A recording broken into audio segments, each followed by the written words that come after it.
Le grand-oncle de Mustapha nous a emmenés directement au-dessus de cette montagne. On contournait des rochers, on passait au-dessus et en dessous de falaises. C'était comme un sentier. Et moi, je suis fatigué et essoufflé. Quand est-ce qu'on va voir l'arche? Et tout à coup, il montre quelque chose en bas. On regarde et voilà ce bateau énorme, impressionnant. Là, en dessous de vous, dans ce brouillard, vous voyez, c'est presque comme dans un rêve qui tout à coup devient réel. En 1959, on survolait le mont Ararat dans des avions de chasse quand on a repéré ce qu'on disait être l'arche de Noé. Ça avait la structure d'une grande péniche, un peu comme un grand garage. Ça ressemblait clairement à une construction humaine. Je savais que si je voulais avoir une chance d'atteindre l'arche, ce devait être maintenant. On pouvait facilement voir le bois, mais il était pris dans la glace. Jusque-là, je n'avais eu aucune idée de sa taille. J'en avais rêvé. Raphaël et moi étions excités comme si c'était Noël. J'ai essayé de le redescendre de la montagne en le mettant dans mon sac à dos. C'était très lourd. Je n'arrivais pas à garder l'équilibre. Au sommet d'une haute montagne, à l'est de la Turquie, cachée sous un glacier, il existe un vestige qui nous met en relation directe avec notre lointain passé. Certains récits affirment qu'il s'agit d'un très vieux bateau de bois datant de 5000 ans, divisé en stalles et en cages. Grâce au rapport de témoins oculaires, vous allez découvrir pour la première fois ce qui se cache vraiment derrière la légende séculaire de l'Arche de Noé. Vous allez découvrir des photos aériennes inédites et des images satellites qui sont autant d'éléments surprenants à verser au dossier du mystère qui gît au sommet du mont Ararat. Vous allez entendre les récits fascinants des témoins qui ont eux-mêmes vu et photographié l'antique bateau. À la fin de cette émission, vous aurez les réponses aux questions qui rendent perplexes les historiens depuis des milliers d'années. Est-il possible que ces vieilles légendes soient véridiques? S'agit-il bien de l'Arche de Noé?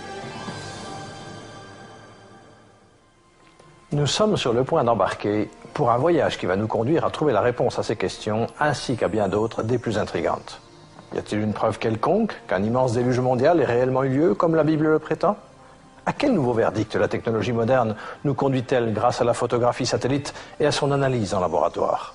Comment Noé construisit-il cet immense vaisseau et comment fit-il face, lui et toute sa famille, à la plus grande catastrophe que le monde ait jamais connue? Qui sont ces gens qui ont déclaré avoir réellement vu l'Arche de Noé? Ont-ils une photographie ou une preuve quelconque qui corrobore leur déclaration? Partons ensemble à la découverte stupéfiante de la fabuleuse Arche de Noé avec cette enquête pleine d'éléments nouveaux sur un des épisodes les plus fantastiques de l'histoire de l'humanité.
Avant de commencer, comprenons que notre recherche de l'Arche de Noé n'est pas une mission à caractère religieux, mais tout d'abord une recherche archéologique ayant pour objectif de déterminer si ce récit mystérieux est vrai ou s'il s'agit d'une fable. Puis dans un deuxième temps, une localisation en vue de retrouver l'arche elle-même. L'arche est probablement l'objet religieux le plus connu et le plus remis en question. Des scientifiques ont soulevé de nombreuses questions sérieuses qui ont provoqué de grandes controverses. Des milliers d'animaux ont-ils réellement embarqué à bord d'un immense bateau pour survivre à un déluge dévastateur? Comment un seul bateau, même immense, a-t-il pu abriter toutes les espèces d'animaux que nous trouvons sur Terre aujourd'hui? Comment 8 personnes ont-elles pu prendre soin de tous ces animaux et les nourrir pendant une année entière passée en mer? Pourquoi avons-nous des récits de gens qui prétendent avoir vu l'arche sur le mont Ararat alors que des douzaines d'expéditions bien financées s'y sont rendues pour la découvrir et sont revenues bredouilles? Soit l'arche est réellement là-haut, soit elle n'y est pas. Ces récits et ces descriptions de l'arche sur le mont Ararat en Turquie sont-ils les hallucinations de fanatiques religieux ou s'agit-il de rapports de témoins qui se sont honnêtement trompés? S'il en est ainsi, comment pouvons-nous expliquer la présence de bois très anciens et d'objets trouvés tout là-haut sur cette montagne dépourvue d'arbres? Pendant de nombreuses années, on a pensé que les réponses définitives à ces questions ne seraient jamais trouvées. Mais maintenant, la technologie scientifique moderne et les nouvelles explorations archéologiques commencent à percer les nombreux secrets de cet épisode longtemps oublié de l'histoire de Noé. Au cours de cette émission, nous allons suivre 2 axes de recherche. Nous allons examiner d'anciens récits et rechercher des preuves historiques de l'épopée de Noé et du Grand Déluge, mais nous allons surtout orienter notre enquête vers la recherche de preuves convaincantes de l'existence de l'arche et même, si possible, essayer de la retrouver. Pour mener notre propre enquête, nous avons suivi les pas de nos prédécesseurs en reprenant les indices qu'ils avaient accumulés lors des précédentes expéditions. Il faut en effet bien être conscient que l'existence même de l'arche est depuis très longtemps l'objet de grandes controverses. Il est tout à fait normal et compréhensible d'afficher un certain scepticisme la première fois qu'on est confronté à ces récits anciens. Et c'est bien pourquoi la première découverte contemporaine de preuves de l'existence de l'arche a fait autant sensation et a relancé de nouvelles investigations. Dans les années 50, le mont Ararat apporta enfin au XXe siècle son premier indice matériel de l'existence de l'arche et de son emplacement. Ce fut le début d'une série de découvertes fructueuses qui commencèrent à fissurer le mystère qui entourait l'arche. Le premier à s'intéresser à l'arche fut Fernand Navarra, un technicien en bâtiment, un Français, qui faisait alors son service militaire. Navarra entama la première d'une série d'expéditions sur le mont Ararat en 1952. Les guides kurdes m'ont abandonné en bas de la montagne, alors j'ai dû faire de mon mieux et j'ai continué tout seul. Je n'ai pas pu trouver l'arche directement, mais j'ai vu une énorme forme sombre prise dans la glace transparente. J'ai alors compris qu'il me faudrait revenir pour découvrir ce que cela pouvait être. Navarra retourna en juillet 1955, accompagné par son jeune fils Raphaël. Ce que nous voyons ici sont les images tournées par Fernand Navarra et son fils pendant leur expédition.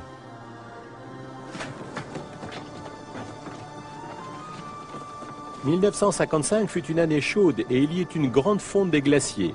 Je savais que si je voulais avoir une chance d'atteindre l'arche, ce devait être maintenant. » C'est Raphaël qui le premier a vu quelque chose.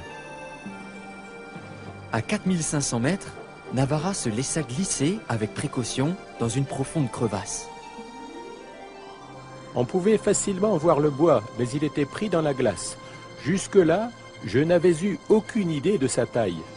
Ce que Navarra détacha de la glace à la hache était une poutre de bois taillée à la main d'1,50 m. Un grand moment.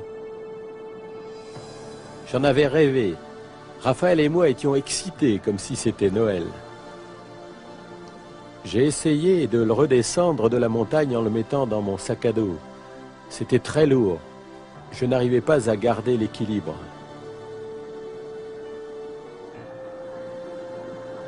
Ça allait si mal que j'ai dû en couper un morceau. Et plus tard, il m'a fallu encore le retailler pour les échantillons destinés au test.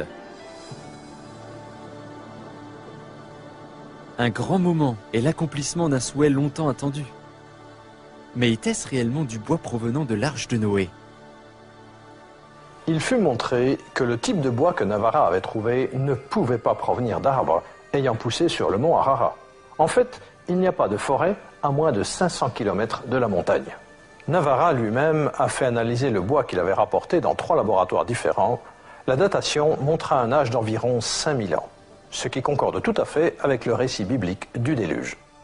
Les tests scientifiques montrèrent que quelque chose de très vieux et de mystérieux se trouvait incontestablement sur le mont Ararat. La découverte enthousiasmante de Fernand Navarra avait ouvert la porte à une nouvelle génération de chercheurs d'arches.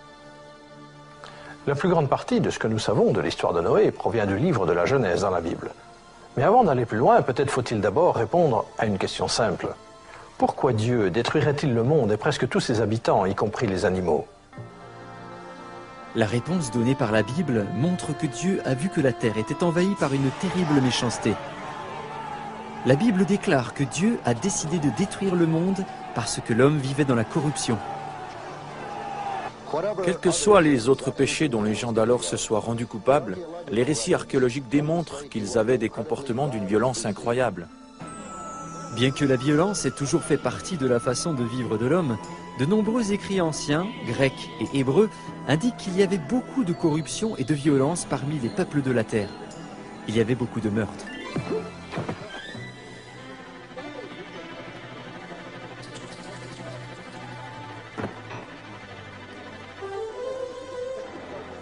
En vérité, la vie humaine ne valait pas cher.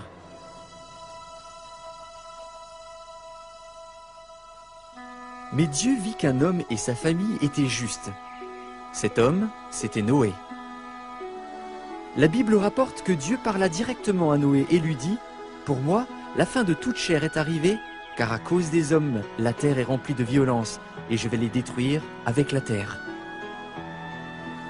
Le texte biblique nous apprend qu'il avait une femme et qu'ils avaient 3 fils, Sem, Cam et Japheth.